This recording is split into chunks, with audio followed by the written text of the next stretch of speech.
What up, you guys? Look, I'm finally hands-free. Hands-free. Remember I told you that my son had given me a stand for, like, the phone, so I can finally, like, talk with both my hands. I'll probably more than likely out of comfort still pick this up, but I'm going to. But anyway, quick visit. I just, first of all, happy Friday. But I think, just piggybacking off of my last video, I think that um, I think that narcissists are very much. I can't say they're suicidal. They're suicidal, but in a roundabout way. And I think that the reason why they do a lot of things that they do, other than being greedy pieces of shit, is that uh, they want to check out. You know what I mean by check out.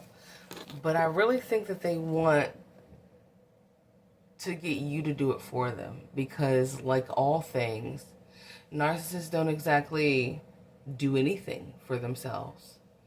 Their whole spiel, their whole shtick is getting other people to do things for them. Whether it's from, like, groceries, to gas money if they drive anything, to, like, housing, definitely housing, all types of things. They want you to do everything for them. Their whole goal in life is to live out their entire life via somebody else, basically doing everything for them while they act like a toddler for the rest of forever until their death. Okay? But I guess my assessment, like, as of late, is that I think that narcissists want to leave here for whatever their reason is, right? But they don't even want to do that for themselves. I know that sounds like stupid, right? Because it's like, what? Like, you want to check out, but you don't even want to do that, and it's for you. You want to check out, but that is how it is. Okay, narcissists want to check out of here. They don't want to be alive. No one that would enjoy their life, or, oh, excuse me, or want to be alive would do the things that they do. I think that is why they place us in situations or situationships where death just almost really, like death and their current reality do this, basically. They'll place us in a situation to where death and their current reality do like this, like, almost like I'm not touching you. I'm not touching you. You know what I mean? Like, almost just, they want it to do like that, right? Why do they want it to do like that? They do want to die, dude. They are miserable people. We already know that. But, like, why do they drive the fast? Like, in my ex-narc's case, why is he riding the fast bike going 1,000 miles a second, right? Here's a bike while I'm talking about it, right? Why are they doing that? No one that wants to live, if you really wanted to live and you enjoyed bikes, you get yourself a Harley, or you save up for a luxury bike to where you could, like, kick back like this and, like, cruise with the wide, like, handlebars or whatever. That's not what they're doing, though. They're getting the fastest, cars or bikes. They are driving them recklessly, wherever, however, to whomever, without even knowing whomever that is. They're meeting people online, right? That they do not know, and exposing their bodies to them, right? Having full-blown unprotected sex with them, possibly staying at that person's place. They don't know if that person's going to slit their throat in their sleep. They don't know if they pull up that it's even going to be that person, or whether or not it's going to be like a gang of niggas trying to rob them or something, or kill them, or if it's some dark web shit. They don't care. Why don't they care? They don't care because they do want to die. They're just too pussy to do it. And I hate using the word pussy because pussy is a colloquialism for a vagina, and vaginas are actually insanely strong. They birth children. Okay. If you want to get technical, we can talk about uterus, but I'm not a doctor. We're talking about narc, right? So, um, I think that they really place us in situations. They place their victims and their subject matter and their supply in situations and situationships on purpose, intentionally, hoping that like I said, that death just finally smashes into their current reality because they don't have the guts to take themselves out. They like to place themselves in scenarios that will take them out, but they don't themselves sit in a room and just down a bottle of pills or something. They don't sit in a room and jump off of I don't know, 10-story balcony. They don't do that. Why don't they do that? Because even though they want to check out of here, they're so incompetent about just the basic things of life, such as groceries, a job, the rent, pet care, as in walking your own dog or whatever, feeding it, taking care of your children. They can't do anything right. So I don't even think that they believe that they can even end their own lives on their own. And I think that's where you come in. That, by you, I mean like all of us at some point in time. I think that's where we came in at. I think that they place us in situations to try and make us kill them. I know that's such a, like, to some people could be like mad wacky, right? But I really do. I think they intentionally place us in situations and situationships that they hope would lead to us doing the work for them. I think they hope that it leads to us killing them for them. I think that they want to die and that they're too chicken shit to just do what it is they know they want to do. And I think that they try to get us to snuff them out. And I think some of the ways in which they do that is they want you to catch them cheating. They want you to catch that other phone. They want you to walk in on them fucking somebody. They want you to, like in my case, where the prostitute, while I was very pregnant out to here, like where the prostitute like chased him around our building, which is really just my apartment building, because another thing, narcissists almost rarely have their own shit. There's some that do, and if you meet a narcissist or have been with a narcissist who had their own apartment, house, condo, car, whatever, guarantee you, and I will fight you over this, baby, they have always gotten that off the backs of someone else. They didn't just get that by themselves because they're a hard worker. Okay? Even if they got a good job, and you say, well, they have a good job. No, baby. They stepped on some necks to get that job. They stepped in the middle of somebody's throat to get that job. They made sure they snatched a rug out of some man or woman's family to get that job. So we ain't giving no credit here, okay? I don't do that.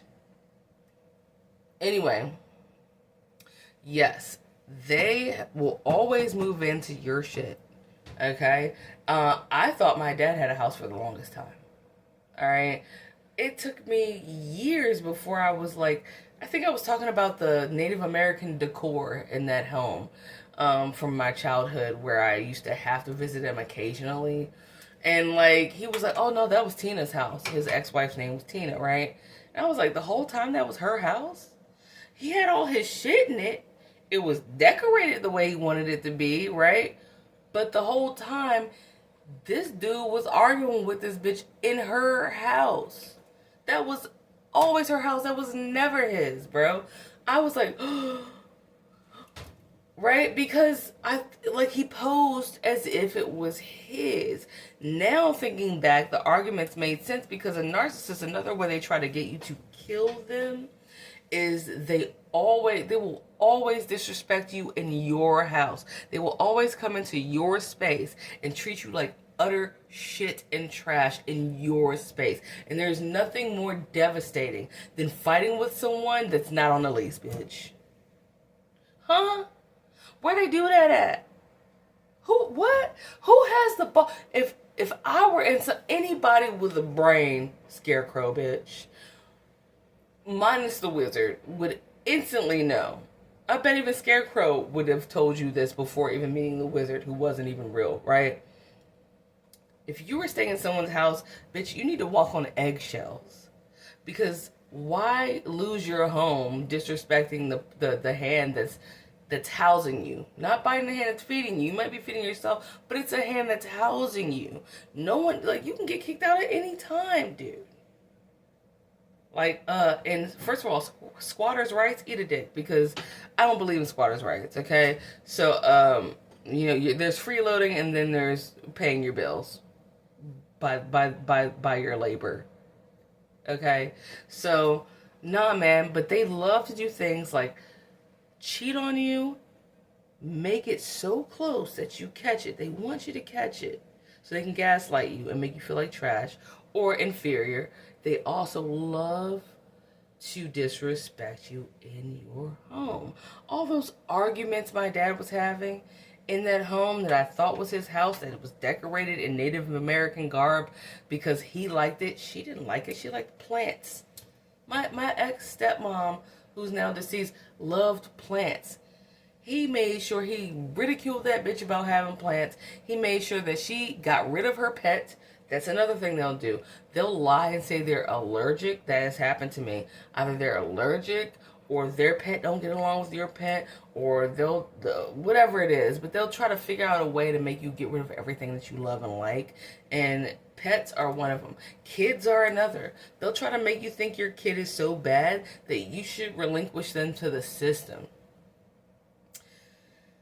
Those are the things that they push you to. There we go again. This finger represents death. They're like, where is Pointer? Here I am. Except I'm death. Here comes a fucking narcissist. Alright. Let's hope they touch.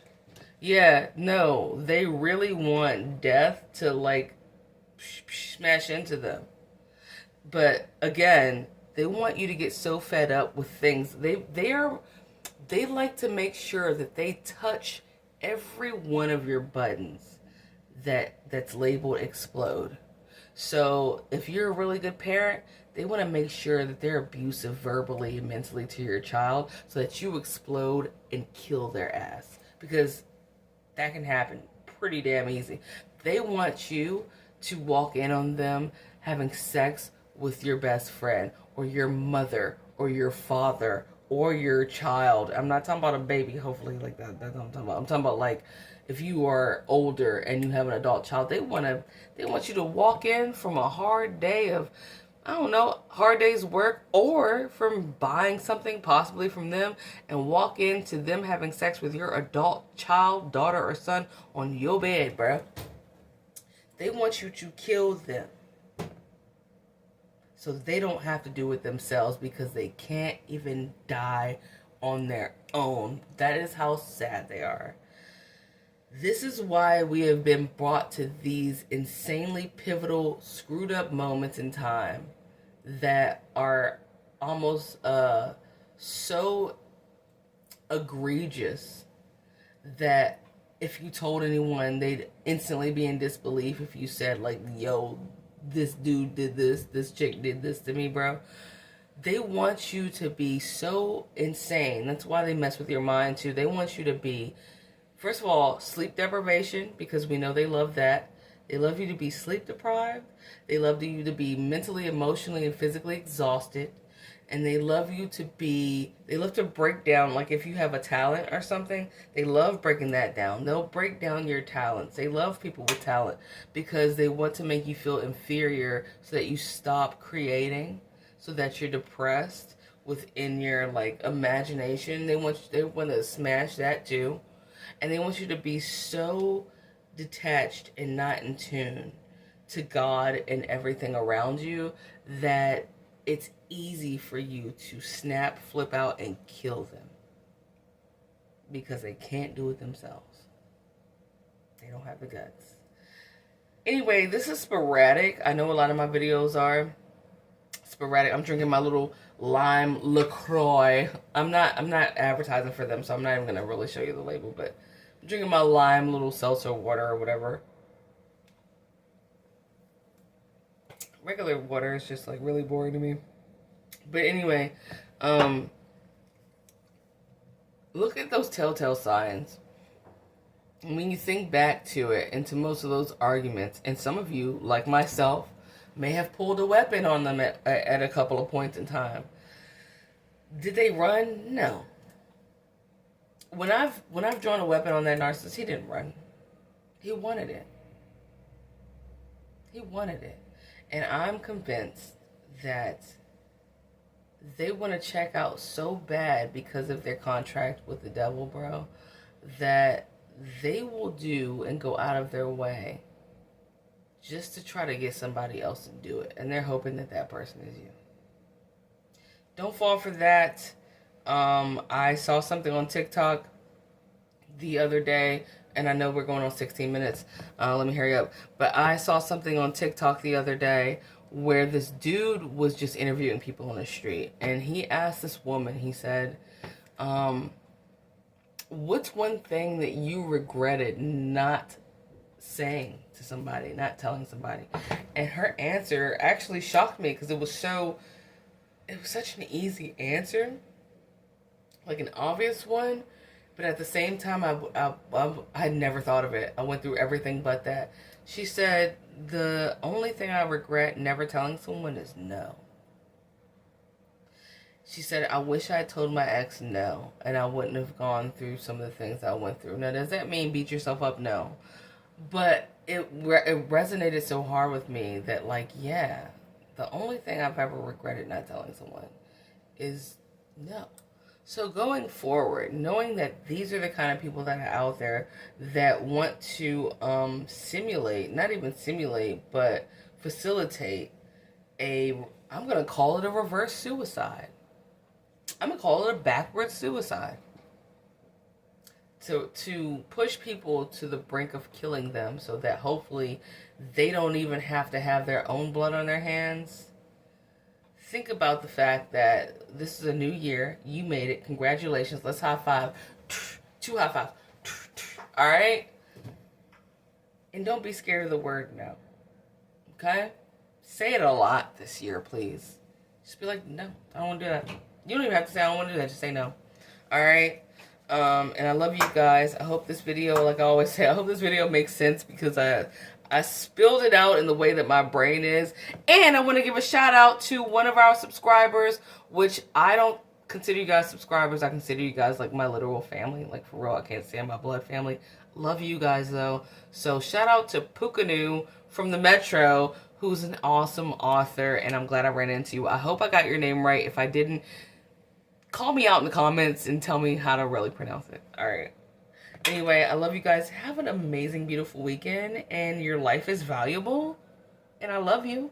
So do something kind for yourself. All right, Avi. Bye.